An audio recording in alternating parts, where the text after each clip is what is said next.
আসসালামু আলাইকুম গাইজ, এটা হচ্ছে নোয়াখালী মাইজদি সদর হাসপাতালের বর্তমান পরিস্থিতি।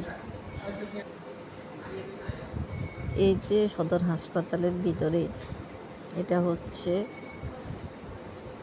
পরীক্ষার রিপোর্ট দেওয়ার রুম, মানে রিপোর্টগুলো এখানে তৈরি হয়, তারা এগুলো তৈরি করে দেয়।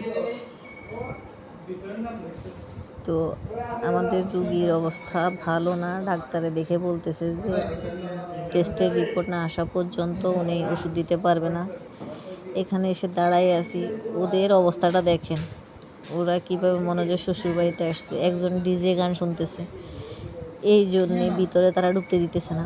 আমি ভিডিওটা নিয়েছি বাইরে থেকে, দেখেন ফোনে কথা বলতেছে। ওদেরকে বারবার বলা হইতেছে ডাক্তার রিপোর্টটা দেখে ওষুধ লিখে দিবে, রুগীর অবস্থা ভালো না।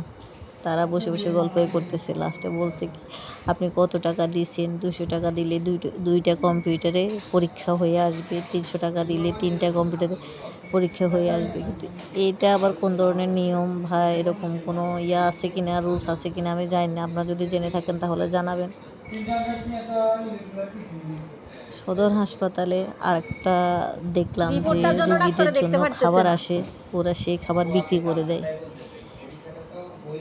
তো এদের বিরুদ্ধে প্রতিবাদ করবে কি? এই যদি হয় সরকারি হাসপাতালগুলোর অবস্থা, তাহলে সাধারণ জনগণ যে রুগী নিয়ে যায় তাদের তো ভোগান্তির শেষ নাই। এই যে রিপোর্টটা দিতে তারা এত দেরি করলো, এতে কিন্তু রুগী মারা যেতে পারত। আর এই যে সাধারণ রুগীর জন্য কত দূর দূরান্ত থেকে মানুষ আসে, তাদের খাবারটা তাদেরকে না দিয়ে ওই খাবারগুলো বিক্রি করে দেয়। এরা কোন হারামি? এরা কি মানুষ? এদের মধ্যে